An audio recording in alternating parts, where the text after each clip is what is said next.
هاي مناكسن mahadsanid saaxiibkayga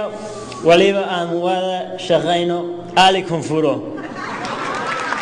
iguna asumay inaan meeshan maanta ka hadlo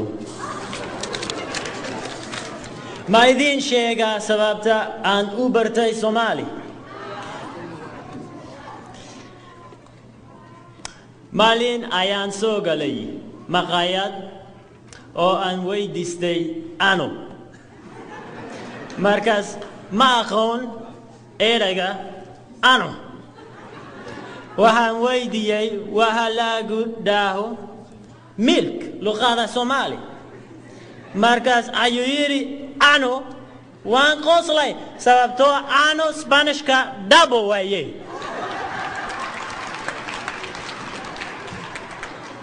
markaas ayaan go'aansaday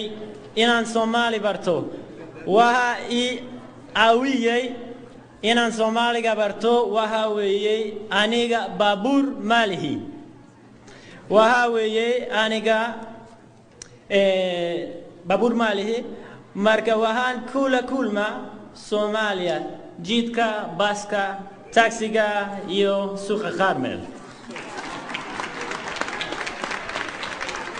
maalin aniga iyo gabadhayda yar taxi baan saarnay markaas ayay tiri aniga gabadhayda ayay tiri aniga af Soomaali waa aqaan run waaye iyo markaas ayuu darawalkii oo Soomaali ahaa yiri what markaas ayay tiri kow labo saddex afar shan iyo darawalkii wuu qoslay badan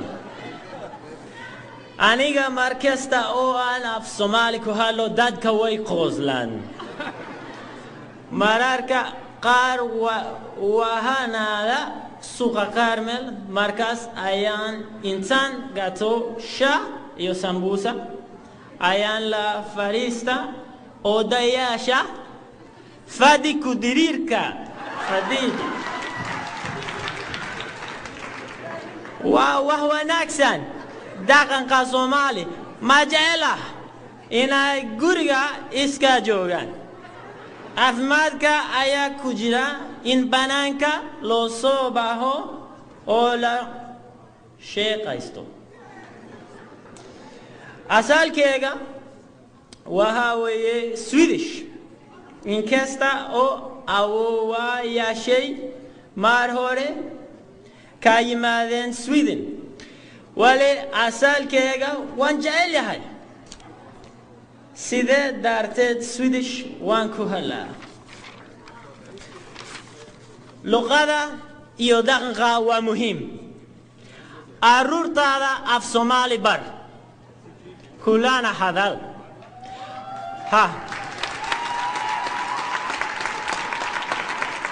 carruurtaada u sheeg sheekooyin sida din iyo dawaa igaal shidaad iyo degder